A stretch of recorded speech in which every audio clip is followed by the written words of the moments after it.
অন্ততপক্ষে শেখ হাসিনা যতদিন আছেন তাদের সে আঘাত, তাদের যে প্ল্যান, সেটা কখনোই সফল হতে পারবে না। চক্রান্ত কত গভীরে ছিল বা দুরভিসন্ধিটা আসলে কি ছিল, সেখানে কি আমরা হাত দিতে পারছি কি না, বা সরকারের দৃষ্টি সেদিকে আছে কি? আমার কাছে মনে হয় একজন রাষ্ট্রের সাধারণ নাগরিক হিসাবে আমরা যে সবাই উপলব্ধি করতে পারছি, এটা অবশ্যই একটা ইতিবাচক দিক। এবং রনি ভাই যেভাবে ব্যাখ্যা করলেন বিষয়টা, মানে এটার যে ষড়যন্ত্রের যে মানে বিষ বাষ্প কিংবা ষড়যন্ত্রের যে লম্বা হাত, এটা একদম দেশ বিদেশ আন্তর্জাতিক সমস্ত চক্রান্ত কিন্তু একসাথে ওই কাজগুলো করেছেন। এবং কোন শক্তিগুলো করেছেন আমরা সকলেই জানি। আমরা যদি 3-4 দিনের যে মিডিয়াগুলো, ইন্টারন্যাশনাল যে মিডিয়াগুলো আছে, সেই মিডিয়াগুলো দেখি, আমরা প্রত্যেকটা যে মেসেজগুলো গেছে, যে নিউজগুলো ওখানে পাবলিশ করা হয়েছে, প্রত্যেকটা কিন্তু একপাক্ষিক। এখানেই তো বোঝা যায় আমাদের কোন মেসেজগুলো থ্রো করা হয়েছে। যেমন আমি যদি ফ্রান্সের একটা ইয়েতে দেখলাম, আমরা যেহেতু আমাদের কারো কোনো ইউটিউব ছিল না, ফেসবুক ছিল না, আমরা সারাদিনে কিন্তু টেলিভিশনে ছিল আমাদের অন্যতম খবরের মাধ্যম।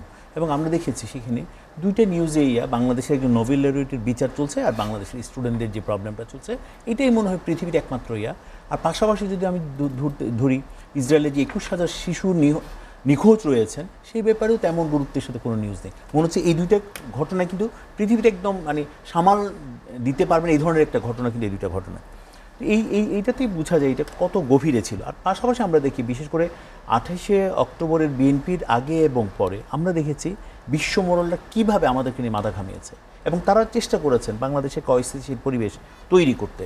তারা থেমে নেই এখনও পর্যন্ত, এবং আমি মনে করি তাদের যে চক্রান্ত ষড়যন্ত্র তা কিন্তু এখনও পর্যন্ত বিস্তৃত রয়েছে, এবং তারা যে কোনো মুহূর্তে ছোবল মারছেন, যে কোনো মুহূর্তে চেষ্টা করছেন। এবং আমাদের যেই বিশেষ করে যে কেপিআই যেগুলো আমরা বলছি, বিশেষ করে বিটিভি থেকে শুরু করে এবং মেট্রো রেলকেও যদি ধরি, সবগুলোতে আঘাত হানার পিছনের কারণটা কি আমি যদি বলি, আরেকটু সময় পেলে হয়তো পদ্মা সেতুতে তারা আঘাত করতো।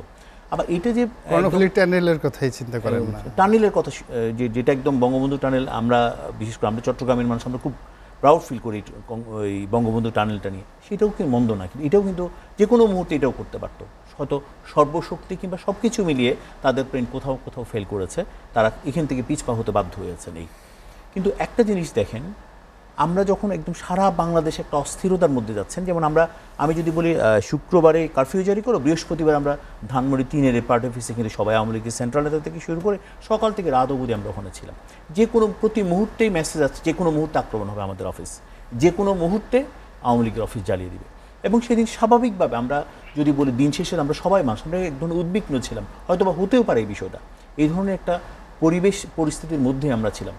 মাননীয় প্রধানমন্ত্রী কিন্তু ওখান থেকেই সব মনিটরিং করেছেন, তার নিজস্ব যে উইংসগুলো আছে সেগুলোতে মাননীয় প্রধানমন্ত্রী মনিটরিং করেছেন, এবং তিনি চেষ্টা করেছেন, এবং রাষ্ট্রের যে সমস্ত সংস্থা এই বিষয়গুলোতে কাজ করেন সবগুলোরই ইনভলভ করে যেভাবে হোক সাধারণ মানুষের জনমনে স্বস্তি ফিরিয়ে আনা ওনার যে দায়িত্ব, সেটা কিন্তু উনি সম্পূর্ণরূপে পালন করেছেন। পাশাপাশি আর একটা কথা বলি, এই যে নির্বাচনকে ঘিরে কিংবা বিশ্ব মোড়লদের যে একটা আয়োজন, সেটা কিন্তু ব্যর্থ হয়েছে। এবং এখন যে প্রতি মুহূর্তে যে আমাদের একটা হুমকি, আমি তো মনে করি, রনি ভাই তো বলছেন শুধুমাত্র মাননীয় প্রধানমন্ত্রী কিংবা আমাদের পার্টি জেনারেল সেক্রেটারির কথা বলেছেন, আমাদের সব কিছু মিলিয়ে একটা দেশকে শেষ করার মতো যে আয়োজন, তারা কিন্তু প্রতি মুহূর্তে এই ছবলের জন্য চেষ্টা করছেন। কারণ একটা জিনিস দেখেন, মাননীয় প্রধানমন্ত্রী কি যেদিন বলল আমরা পদ্মা সেতুর জন্য কোনো লোন দিব না, পদ্মা সেতু এখানে শেষ, তাহলে অনেকেই বলেছেন, সেদিন যে বিরোধী নেত্রী ছিলেন বেগম জিয়া, তিনি বলেছেন আওয়ামী লীগকে দিয়ে পদ্মা সেতু সম্ভব না, আমি ক্ষমতা গেলে দুটা পদ্মা সেতু করে বাংলাদেশকে দেখিয়ে দিব। এবং দেখেন তার সেই কথাটা মিথ্যে প্রমাণ করেছেন। পদ্মা সেতু শুধু ভিত্তিপ্রস্তর তিনি স্থাপন করেননি, পদ্মা সেতু তৈরি করে তিনি উদ্বোধনও করে গেছেন। এই যে একটা পৃথিবীব্যাপী যে দেখিয়ে দেয়া বাংলাদেশের যে সক্ষমতা, বাংলাদেশের সরকার যে চ্যালেঞ্জটা গ্রহণ করে সেটা করতে পারা, সেটা কিন্তু বিশ্ব মোড়লরা পছন্দ করেনি। একজন শেখ হাসিনার যে উত্থান এই বাংলাদেশে, এই পৃথিবীতে যদি বলি আমি এক সাহসী রাষ্ট্রনায়ক বলি আর সক্ষম যে রাষ্ট্রনায়ক বলি, সব দিক দিয়ে শেখ হাসিনা কিন্তু অদ্বিতীয়। সুতরাং ওনার যে শক্তি, এটাকেও কিন্তু অনেকে ধ্বংস করতে চায়, যার কারণে আমাদের রাষ্ট্রের উপর আঘাত আসে, আমাদের উপর আঘাত আসে। কিন্তু আমি অন্ততপক্ষে এতটুকু মনে করি, রনি ভাই নেত্রীর সাথে কাজ করেছেন আমি যতটুকু জানি, এবং তিনিও হয়তো মনে করেন সেটা, অন্ততপক্ষে শেখ হাসিনা যতদিন আছেন তাদের সে আঘাত, তাদের যে প্ল্যান, সেটা কখনোই সফল হতে পারবে না। আসলে সমঝোতা আলোচনা বা এখানে সবচেয়ে বড় সংকটটা কোথায়? নীতি আদর্শের? না, নীতি আদর্শ তো অবশ্যই আছে। আমি বিশেষ করে কয়েকটা কথা বলি রনি ভাইয়ের। বিশেষ করে তিনি যে যারা আসলে মারা গেছেন, আমি তো মনে করি সবাই মানুষ। সেটা কিন্তু আমি বলি ছাত্রলীগ হোক, পুলিশ হোক, কিংবা যারাই মারা গেছেন এই লড়াইতে, আমি সবাইকে অবশ্যই মনে করি সমান চোখে দেখা খুব জরুরি দরকার। এবং মাননীয় প্রধানমন্ত্রী কিন্তু জাতির উদ্দেশ্যে সে 8 মিনিটের একটা ভাষণ দিয়েছিলেন। তিনি কিন্তু এক ধরনের দায়িত্বও নিয়েছেন এবং তিনি বলেছেন এখানে যারা আহত নিহত হয়েছে সবগুলো হত্যাকাণ্ডেরই দায়িত্ব হবে এবং উনি একটা বিচার বিভাগ তদন্ত করে এদের বিচার করবেন। আর রনি ভাই নিশ্চয় ভালোভাবেই জানেন মাননীয় প্রধানমন্ত্রী যেটা বলেন সেটা কিন্তু করেন এবং তিনি করে বাংলাদেশে প্রমাণও করেছেন এবং এটা দৃশ্যমান কতগুলো বিষয়। তো এখানে কিন্তু এই যে তরুণদের যে রক্তের যে উচ্ছলতা বলি কিংবা তরুণদের যে তারুণ্যের যে বিষয়টা, যে আবেগ অনুভূতি, এটা কিন্তু ভাষায় প্রকাশ করার মতো না। সুতরাং তাদের যেই রক্ত যেটা ডিমান্ড করে সেটাই তারা করে এবং আমরা যুগ যুগ ধরে তরুণদের এই ধর্মটা দেখেছি এবং আমরাও কিন্তু এই সময়গুলো পার করে এসেছি বিশ্ববিদ্যালয় জীবনে। আমি জার্নালিজমের স্টুডেন্ট ছিলাম, আমরা দেখেছি বিশেষ করে বেগম জিয়ার যে 91 থেকে 96, 2001 সন থেকে 2006 আমরা একদম প্রত্যক্ষভাবে ক্যাম্পাসেই ছিলাম এবং ওখানে কিন্তু আমি মনে করি তাদের আজকে যে সময় সেটা আমরা পার করে এসেছি।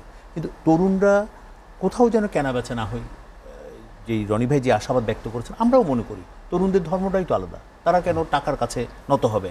অবশ্যই এটা কিন্তু কিন্তু এখন পাশাপাশি যেটা বলি, আজকের কয়েকদিনের ঘটনা যদি বলি, মাননীয় প্রধানমন্ত্রী যখন বললেন আমি তোমাদেরকে আশ্বাস দিলাম তোমরা শুধু আমার উপর বিশ্বাসটা রাখো, তুমি কারণ তো তখন পরিপত্রটা বাতিলও করা হয়েছে কোর্ট থেকে, তারপরও কিন্তু তারা মানেনি।